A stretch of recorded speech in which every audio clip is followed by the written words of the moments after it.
The more experience you have, the easier it gets for sure. And having great teammates and coaches to help you through that process definitely helps too. So yeah, I would have to credit them for that. And then just over time, you become more comfortable because, I mean, as a sophomore, kind of going into it, I mean, no varsity experience, you don't know really what to expect. But I think really towards the end of my sophomore year, beginning of junior year, that's when things started to really click. Well, I guess first thing you're looking at is really just where the defensive backs are. It depends. Like if it's a pass play, you're looking at the safeties and corners, looking how they're aligned. If they're two high safeties, one high safety, so that'll tell you a lot.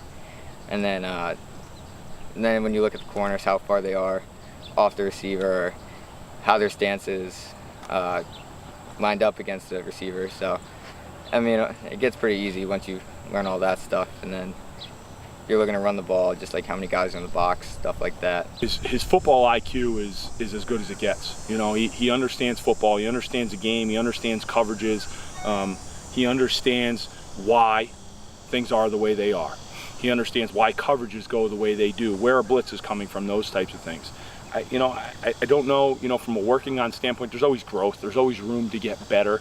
At the end of the day, he's a senior in high school now.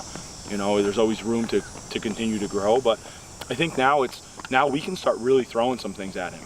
We can really start fine-tuning. Look at the angle of a defensive back to tell where he's going to go. Look at a guy's eyes to see where he's going to drop. What kind of stance is the D lineman in? You can really now, really cut it down to really small, minute, fine skills and work with him on it because he understands and he grasps the other stuff. Just think that he's got intangibles. He's got things that you don't teach. He's got an infectious personality in a positive way. He walks into a room and genuinely cares about his teammates. He genuinely cares about what he's doing.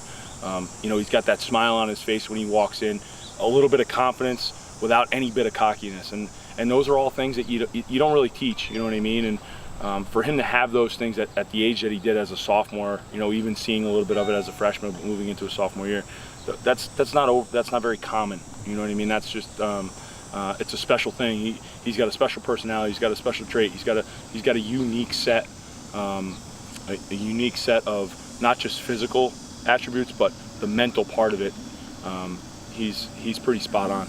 Well, I think our coaches do a great job of getting us prepared each week with the film stuff and having a good game plan going in.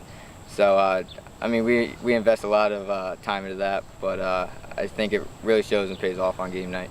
He absolutely is, and some of the adversity that he's been through with the knee, 2 years ago, and getting dinged up a little bit last year even, and he continues to rally. He continues to show up. Whether it was 2 years ago, showing up in the locker room on crutches, after surgery, or whatever it may be. That same grin, that same smiles on his face, that same positive attitude, and guys rally around that. They see a guy that, regardless of what's going on around him or behind the scenes, or they may not know, it's that same common consistency, and that's what Jack is. He's consistent in a positive way. I think that it goes back to how do you do it. You know what I mean? It's not about being so much of a rah-rah guy. It's not running in, screaming and yelling. It's all about how you do it, and how you conduct yourself, and how you convey your message. And Jack does a great job of being genuine with his message, whatever it may be, whether it's a hard conversation or an easy one. He's very mature with the way he talks to people. He's very mature in the way he carries himself.